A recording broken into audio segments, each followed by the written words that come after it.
Before we start, I am an unpublished rando on the internet. This is food for thought, but you have to decide for yourself.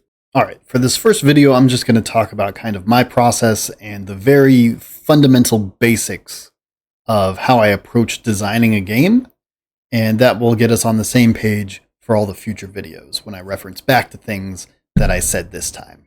So fundamentally, I think about what I want the player to feel as they play, and what I want to be possible in the game. I then work backwards from that to create a set of mechanics that incentivize doing those things. For example, old school D&D is all about clearing dungeons, fighting monsters, and that is incentivized through the mechanic being you kill monsters for money, you spend money to level up. It's built into the game so that there's no question about what you're supposed to be doing at any given time. This is only possible because many mechanics come together to build that structure, and when you change one feature, it changes the entire system of features. Some games are designed to be modular, but every game is a system of features, and you must have a very good reason to make a change, because it will have a ripple effect through everything else. On this same note, I very frequently say that you cannot balance half a game. If your systems are not in place, if you do not have a complete vertical slice of what your game is going to be in the end, you cannot even think about balancing anything. Some people would argue that balance is a waste of time in general, but you can't even pretend to approach it if your game is not finished.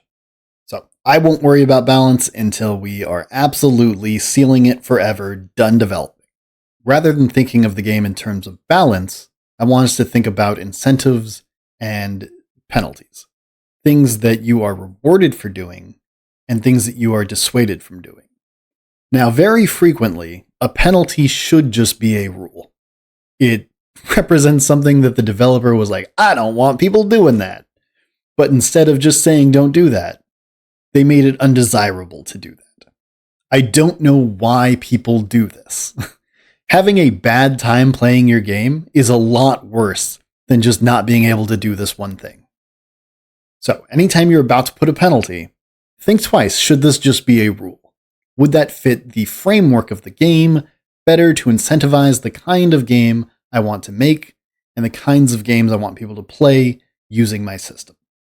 Something that I very frequently find useful when working backwards from that end goal of what I want players to feel and the things I want to be possible in the game is modeling the world with mechanics rather than starting at mechanics and trying to shove the world into them.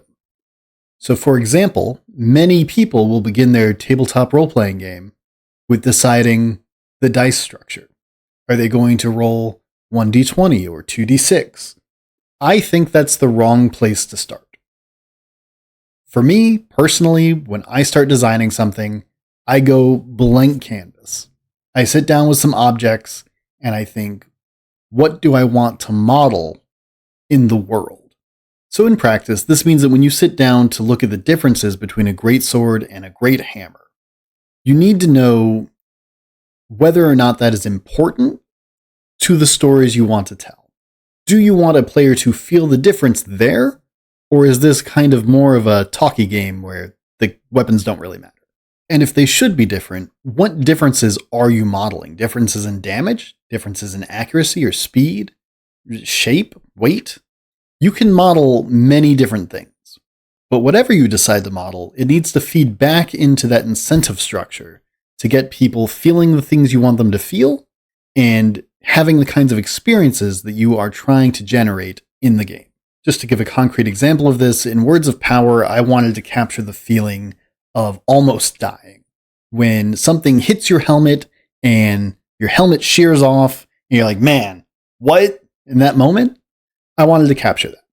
So I built an armor system that's locational, and you get hit in the head, your armor breaks, and now your HP is exposed. And you actually do kind of feel like, oh, better not get hit in the head again. And you will take steps to defend your noggin. So in order to generate moments like that, I had to build several different mechanics that all led to these situations where being hit in the head would destroy an item. And then having that item destroyed would leave you vulnerable in a spot that could kill you in one hit just like in the real world when you get hit in the head. So to make you feel exposed, I had to build 4 or 5 different systems that all feed into that incentive structure to make sure that you can have that experience and that the players will feel the way I want them to feel. And that is how I approach every single mechanic in every single game that I work on. It is, what do I want the players to feel? What do I want to be possible in the game? And how are we going to build a structure that guarantees we end up there and not somewhere else crazy? All right, so the last thing I want to talk about is when a feature, a mechanic, a rulebook, when it's finished. They say that if you can't explain something to someone else, you don't understand it. And this is generally true, not 100% of the time always true. But you're a developer, it's true for you.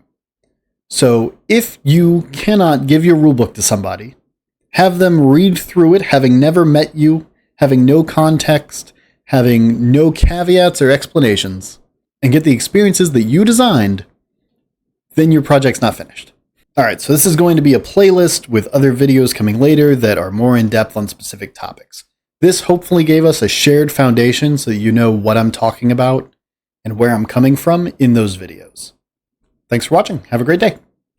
If you or someone you know is using YouTube to replace human connection, please contact info@crabsoft.download today. Your mind is worth more than a few chuckles and some rage bait.